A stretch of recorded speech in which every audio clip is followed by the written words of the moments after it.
How to connect Elementor form to Google Sheets. So you're gonna have to go to your WordPress dashboard and then simply go to plugins, and then you're gonna have to install this plugin called Elementor Forms Google Sheets.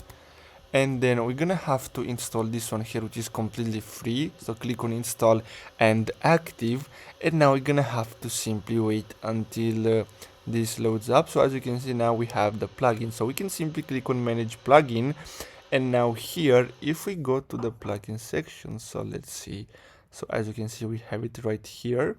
So click on activate, and now basically we're gonna have to simply click on settings.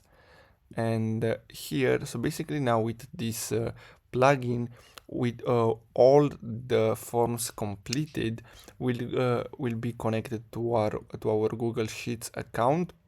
So basically, if we go to Elementor, so let me go to Elementor here, and you go and add a form like this. As you can see, for this you need the Elementor Pro. Basically, whenever someone submit a form, basically this will get redirected to your Google Sheets account. So I hope you found this video helpful. Thanks for watching.